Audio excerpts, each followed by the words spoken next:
All right, hello everyone. How are you? Good? Sorry we had a little bit of technical difficulties and we're getting started a few minutes late. But no problem, we'll have plenty of time to catch up. So welcome everybody to tonight's class. So tonight's class is class number 4. If this is your first time joining us, let me introduce myself. My name is Janetta. I am an American who currently teaches English abroad in Brazil.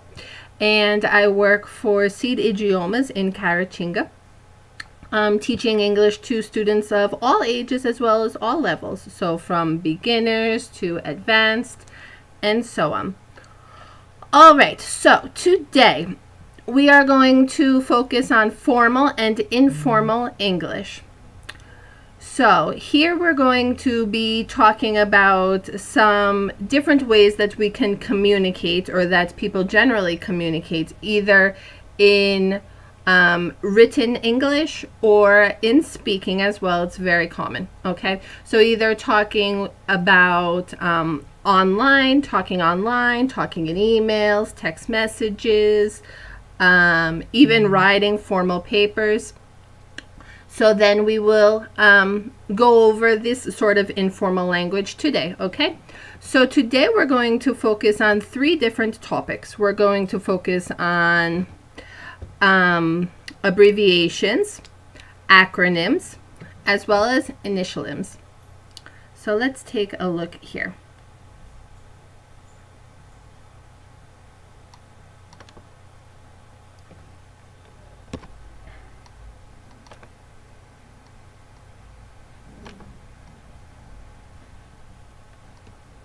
All right, let's get this PowerPoint open up here.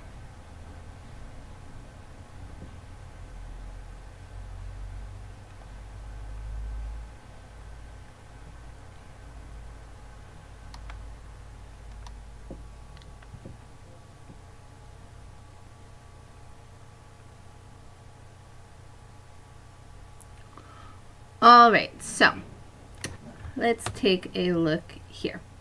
So like I said, today's class is going to focus on informal English, so acronyms as well as abbreviations.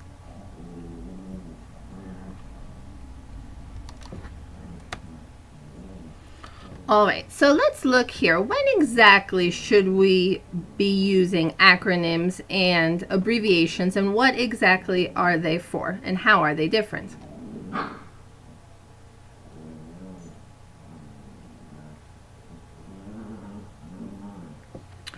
So here we have abbreviations and acronyms are shortened versions of words and phrases that help speed up our communication.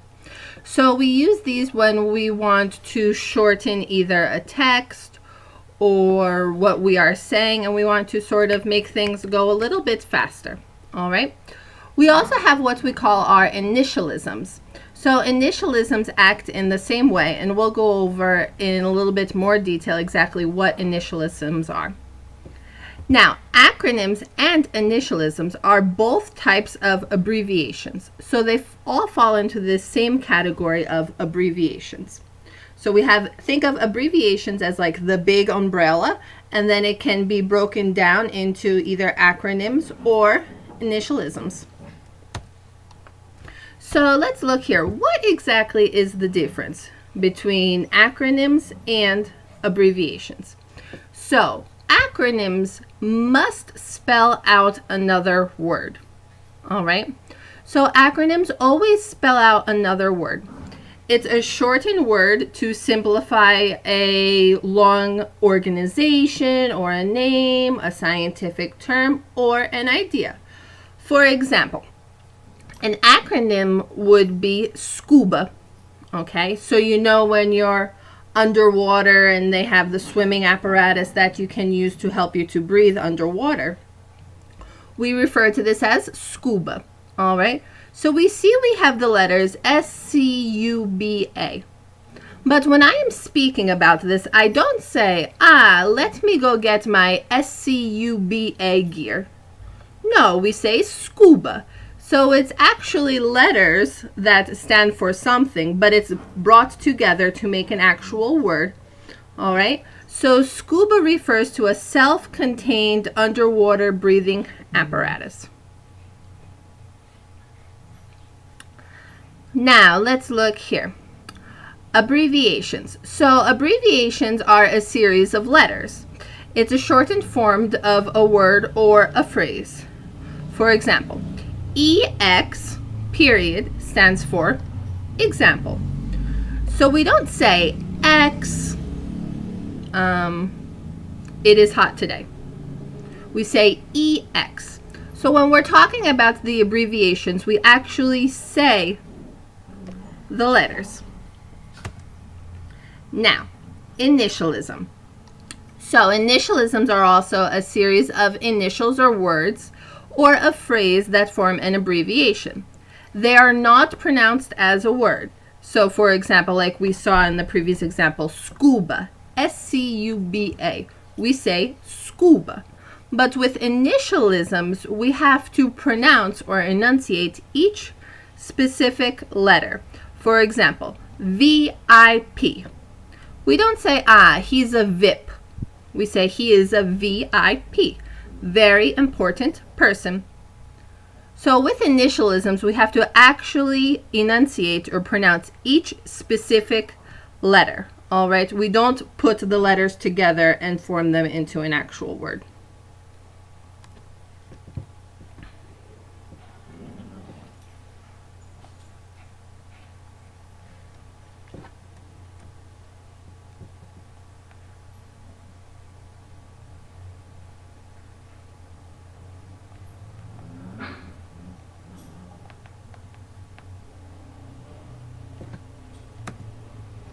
All right, so when exactly can I use them?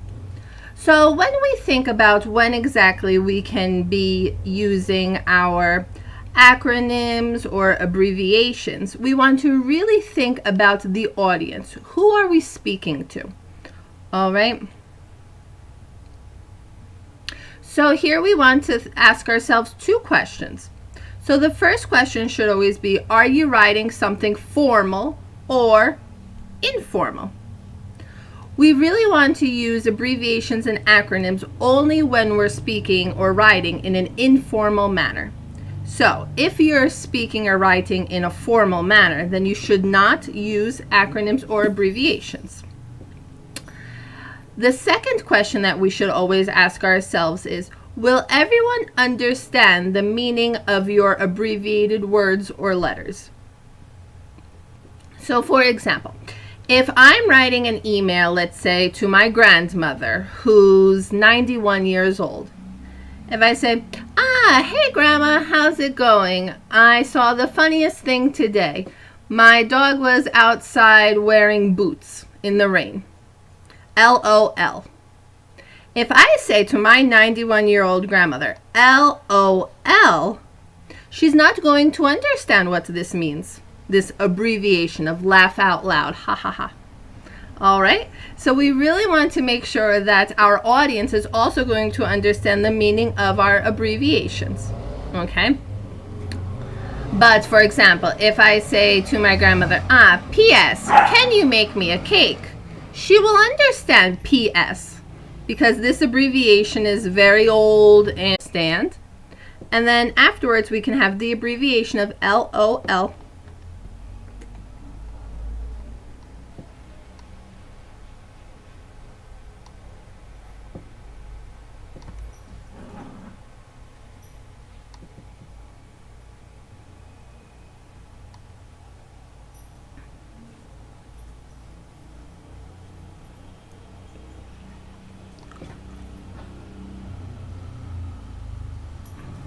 All right, I think we froze for a minute, but I think we're back again. All right, so let's look at some additional examples for exactly what do some of these abbreviations or acronyms really mean. All right, let's test your level of English and see if you know some of these common ones here.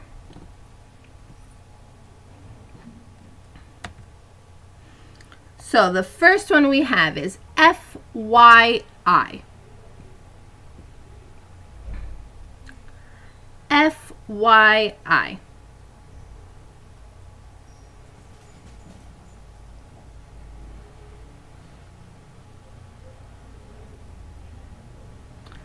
Very good. Excellent. So some of you are saying for your information.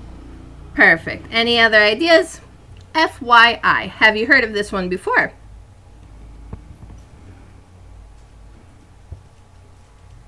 All right, good. Sorry, guys, if I didn't say hello to everyone when you first joined. Welcome to everybody who said hello in the comments. I was experiencing some technical difficulties with the chat box, but now it's working, so I can see your comments. Allison says, I use this every day in my emails. Very good. Perfect. So, FYI means for your information. All right, so for your information, we use this in a message or part of a message when it's for informational purposes only, but doesn't require any action. So, for example, I can say, guys, this evening our meeting is going to start at 5 p.m. So I can say, FYI, our meeting is going to start at 5 p.m. So we can see.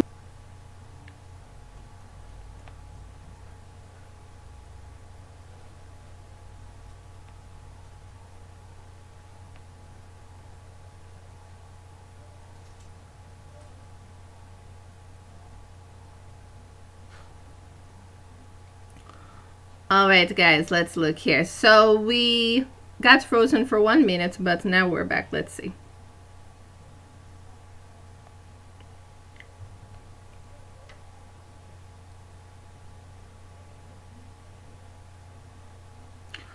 All right, so let's look here.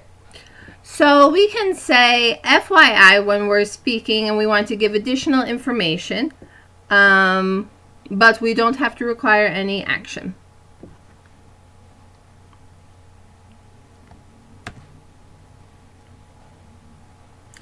All right, here's another one we have here.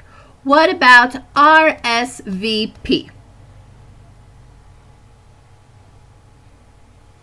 RSVP.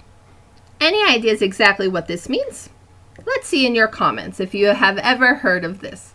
Maybe you don't know exactly what the letters mean, RSVP, but you know how it's used. So what do you guys think? Any ideas of either how it's used or exactly what it means?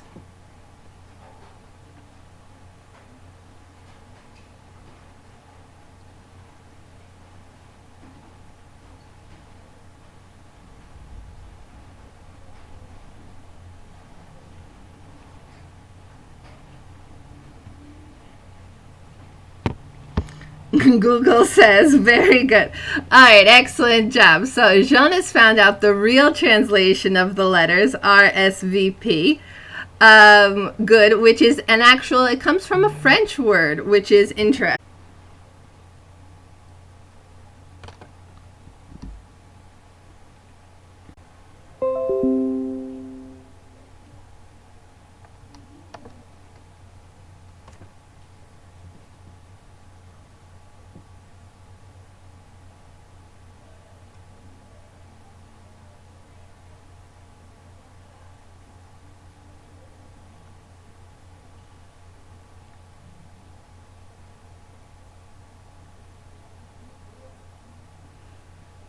All right, guys, let's see if this is working again.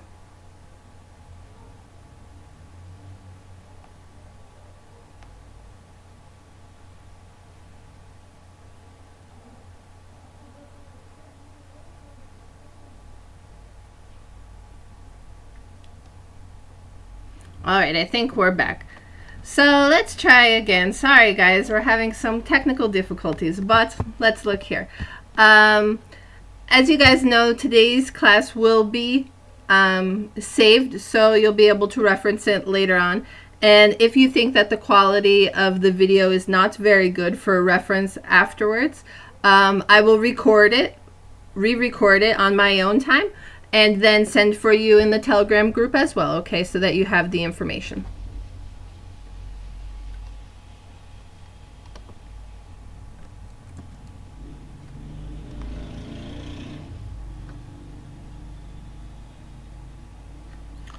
All right, so let's look here.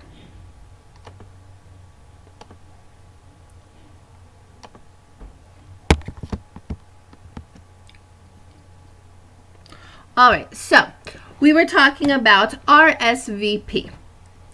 So as we talked about, RSVP actually comes from a French word, and the word is répondez s'il vous plaît.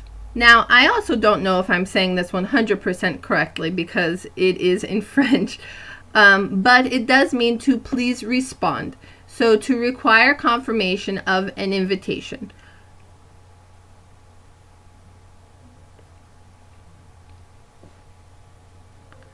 So, for example, I can say that Janetta's birthday party will be on the 21st of July. Please RSVP, or please respond, by July 1st.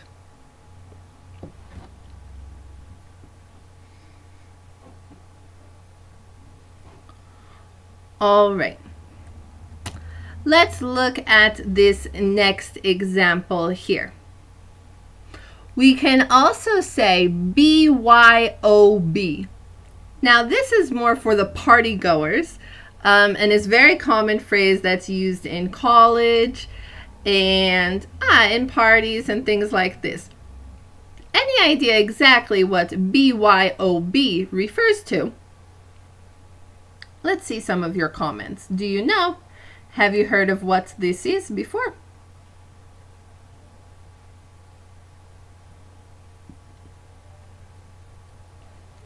Some of you asked where this live is going to be saved. So the live will be saved in Seed's channel. Okay, so in Seed's channel, you can reference this live again later on for future reference. But as I said, if we think that it's not of very good quality because of the multiple interruptions that we had, I will re-record the live for you, and I'll send for you, and we'll post again on our YouTube channel for Seed Idiomas, as well as I'll send for you in our Telegram group. Bring your own beer. Very good. Anna asked, do I have to say please before RSVP? No, you don't have to say please. It's more of just trying to be polite. Some people say, please RSVP by, and then the date. But you don't necessarily have to. For example, you can see an invitation that just says RSVP by, and then a date. So you don't have to say please, just whether or not you want to sound more polite or not. BYOB. Okay, good. So Max and Tachi got it right. Bring your own beer. Yes. So BYOB can mean many different things depending upon the situation. For example, we can say bring your own beer, or we can also say bring your own booze. So booze is a slang word for hard alcohol. For example, vodka, rum, cachaça, whiskey. These are all different types of booze. All right. So you can also say bring your own booze. It can also refer to bring your own bottle. So many times, some restaurants actually allow customers to bring their own bottle into the restaurants. For example, a bottle of wine or something like this that they can drink with their dinner. And the reason for this is because the location doesn't have an alcohol license. So they're not permitted to sell alcohol, but they let customers to bring their own bottle of wine or beer or something like this to drink with their dinner. All right.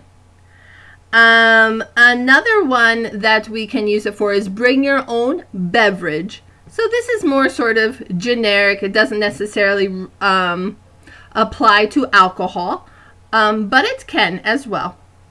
All right. So we use BYOB, often seen on an invitation to indicate that the host will not be providing alcohol and that the guests are welcome to bring their own.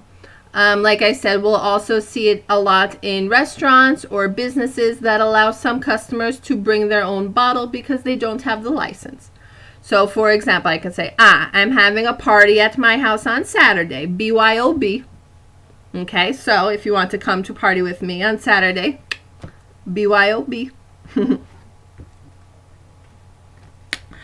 Okay, let's see. Max says, I know this because in my company there's one place that allows employees to use their own laptops, and we call BYOD, bring your own devices. Oh, that's cute. I like it. Very nice play on the acronym. Very good. What about this next one? ETA. Anybody ever heard of this? ETA. What does it mean? What do the letters mean, the abbreviation or the initialisms? Or what is it used for? Any ideas?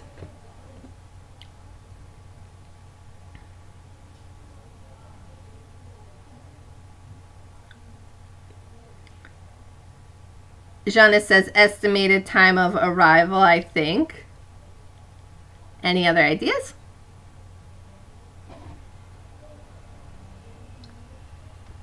So, Janice is right. So, ETA means estimated time of arrival. So, for example, when we are traveling, looks like an expression in Portuguese. I don't know this expression.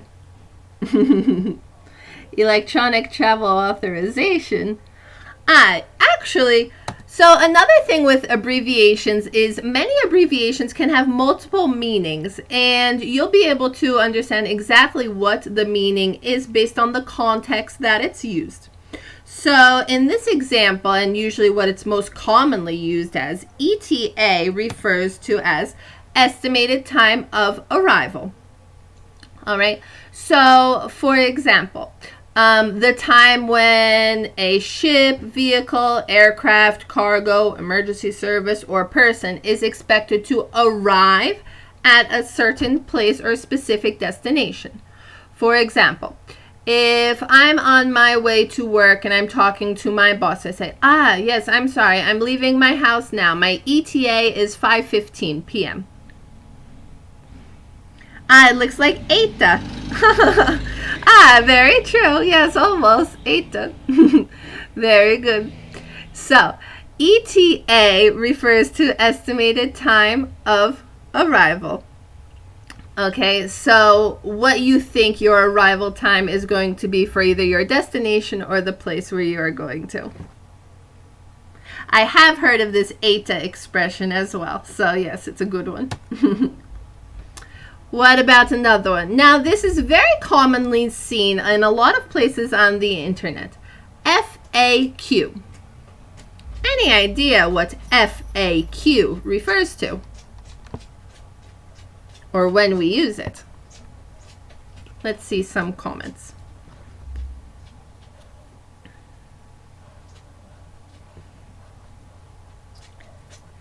Frequently asked questions. Very good. Excellent job, Isabella and Jonas. Good. So, FAQs are frequently asked questions. So, many times on the internet, companies will make an area for FAQs. A lot of questions that customers continuously ask. The same question, same question, same question, same answer, same question, same answer. So instead of them responding to every single question and it's being very similar, they make a list of FAQs so that other customers or other people can reference in the future and have their doubts resolved just by looking at this list of FAQs. All right, so it's a list, like we said, of frequently asked questions and answers on a specific topic. So for more information, check out the FAQs, the frequently asked questions. Have you seen this before on the internet, an area for FAQs? If so, I want you to tell me, where have you seen this? Where have you seen this before?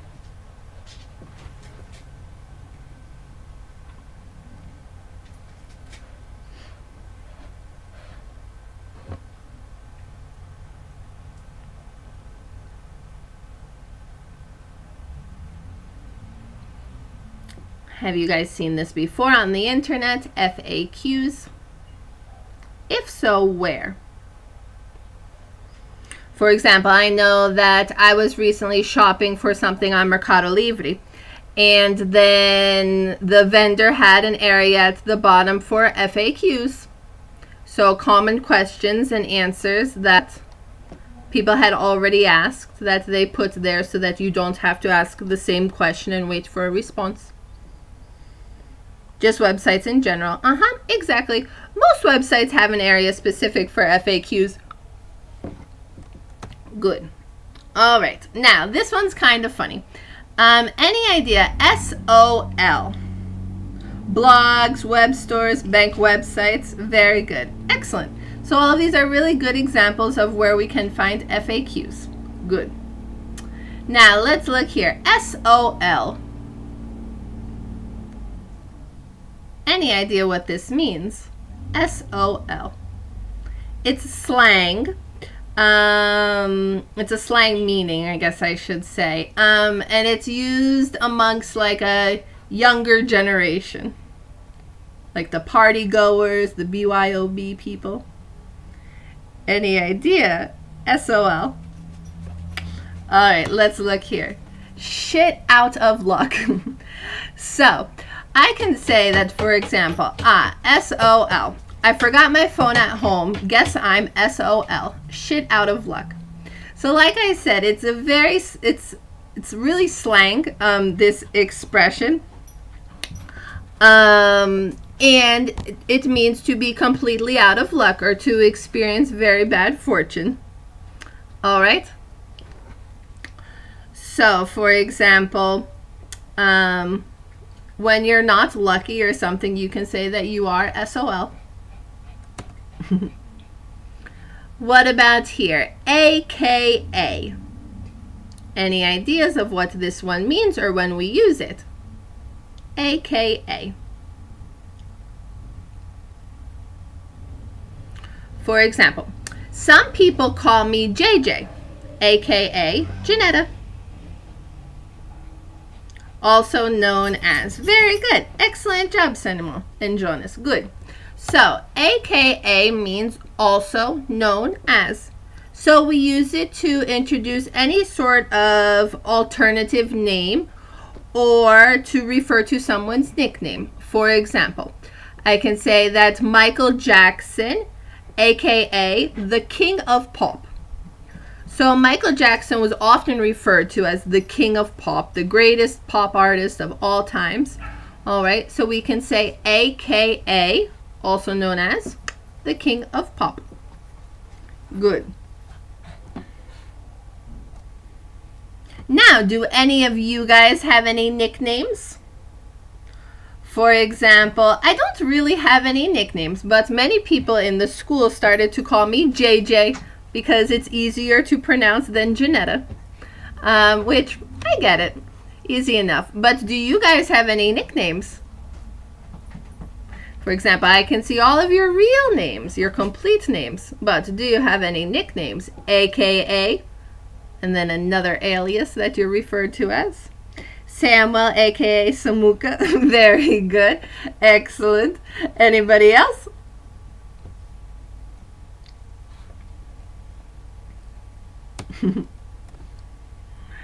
Tatiani, aka Tachi. Very good. Exactly. Perfect. Lizandra, aka Liz. Exactly. Good job, guys.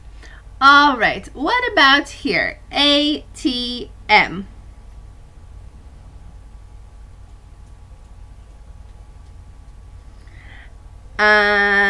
Antonio, aka Tonino. Allison, aka in Jean Monafage as Little Finger. Wagner, aka Dickessa. I don't know if I'm saying this right, Wagner. Gustavo, aka Bajo in Jean Monafage. Casilla, aka Cassie. Very good. Excellent. All right, good job, guys. I like these nicknames. Some of them I don't know what they mean in Portuguese, but hopefully all good things, right? All right, so let's look here. ATM. Now, ATM can actually mean two different things. So one of them is an online expression, and one of them is an actual device. Any ideas? what they are.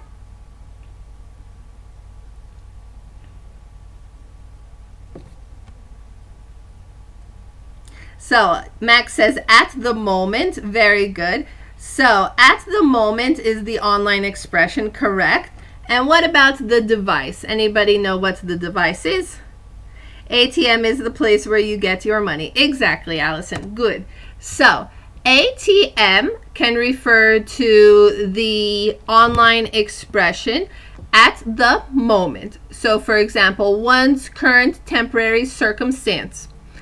For example, I'm kind of busy, ATM. I'm kind of busy at the moment. Okay? The other one that it refers to is the automated teller machine. So the Caixa Eletrônica. So when you go to the bank and you go to get your money from the machine, we refer to this machine as an ATM. So the money that gives you, or the machine that gives you your money at the bank. Exactly, the machine to withdraw money. Good.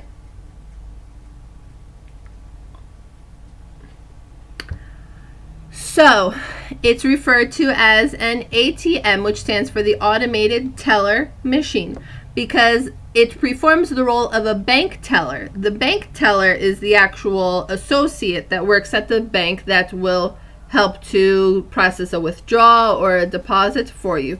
So because it takes their role, then that's where the name comes from. For example, let me run to the ATM and get some cash. Good.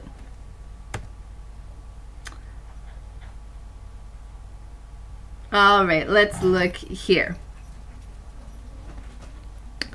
What about DIY? Let's do a nice DIY project. Any idea what DIY refers to?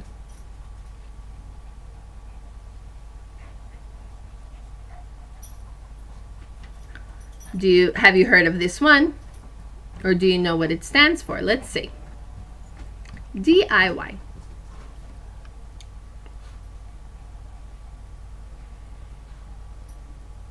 Do it yourself. Very good. Excellent. So DIY refers to do it yourself. So anything that can be made by a person rather than the product actually coming from a manufacturer or a company. So you yourself are making it rather than going to the store and buying it. So DIY stands for do it yourself. Good. So we can say, for example, here's a nice DIY craft to do over the holidays. Now, I want you guys to tell me, do you enjoy doing any DIY crafts? Is this like your thing? Do you enjoy doing crafts? Or would you prefer to go out and to buy something that's already made and looks good?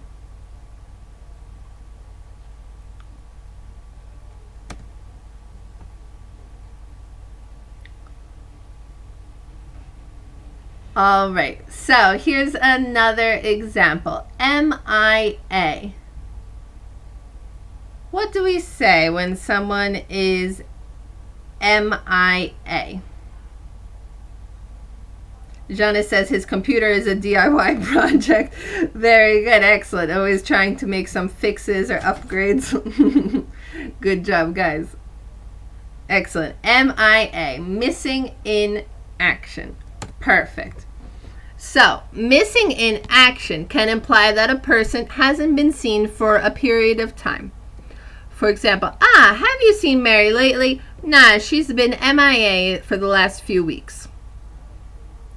So, missing in action actually comes from a long time ago when it was used in war. Okay, so during war times when a person went missing and then they weren't able to find them. So when they were missing during combat or during war, then it meant that they were missing in action. But nowadays people just refer to it as that they haven't seen somebody in a long period of time.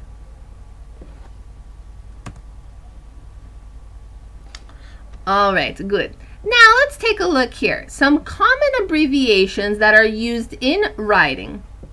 So many of these abbreviations that we saw before We can use them in speaking as well as in writing examples. But here, these three are very commonly seen in writing, and they can be used in either formal or informal writing situations. For example, I can say either EG or EX, and those mean for example. All right, so EG and EX mean for example. Now this EG and EX, we don't really ever use it in conversation. I wouldn't say, EX is an example of an abbreviation. No. So we don't usually say them when we're speaking, but it's more used in writing. So if you do see EG or EX in a writing, then it just refers to for example. Another one is IE. So IE means in other words. So if you want to provide more information about something, you can say, IE, today it's going to be hot today. All right. PS. Allison said, one time someone told me EG means example given. You might be right. I know that it refers to an example. So EG might be example given because it makes sense. E for example and G for given. But in general, it refers to providing an example. So either way, either for example or example given. But if so, I didn't know that either. So now you're teaching me something, which is very nice. Another one that we commonly use in writings are PS. So PS means postscript. Now, what does this really mean?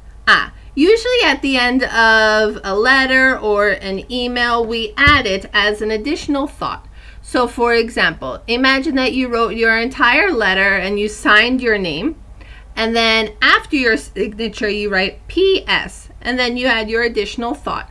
Instead of retyping the entire message or rewriting the entire letter, we just add PS at the bottom after the signature to add our additional thought so that we don't have to rewrite everything again.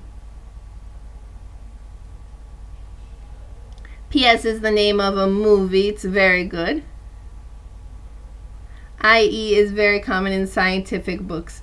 Very good. Exactly. Good job. Yes, IE is very common in formal writing, so any sort of research or data, any things like this, you will see IE used a lot.